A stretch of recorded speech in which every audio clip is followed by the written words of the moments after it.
मुझे डीडीएमटी minor मिनर office की गोटे मीटिंग थिला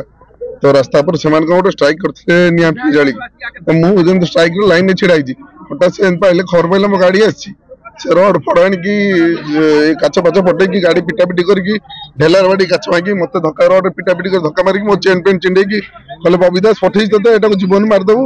जाजपुर एटा अलाउ नहीं कहीं आसा जीवन मारिदियो बाड़ाबाड़ी कले लोक फक दौड़ा दौड़ी आसिक पड़े सेपट कड़े कौन दौड़ा दौड़ी कर पलैंती स्ट्रिक्टली मत कहले बबीदास पठे जीवन मारिदियो मारिद बबीदास कह मारिदियो लोकप्रतिनिधि को यह भाव आक्रमण करने अत्यंत निंदनीय घटना।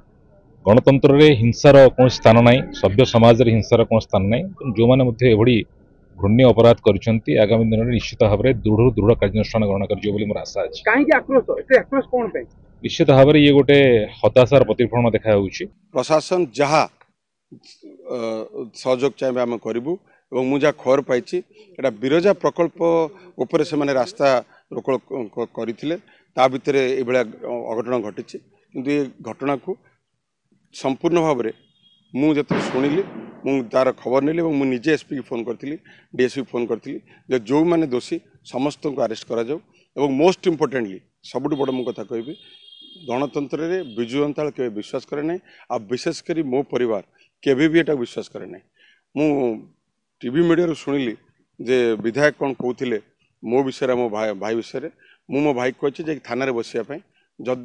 मु जानवे मो भाई से नथिला एवं से जाऊला खबर पाई रास्ता रोक बोली मु कही थाना रे बसिया जदि सी प्रथम कल्प्रिट थी सी आगे अरेस्ट हम।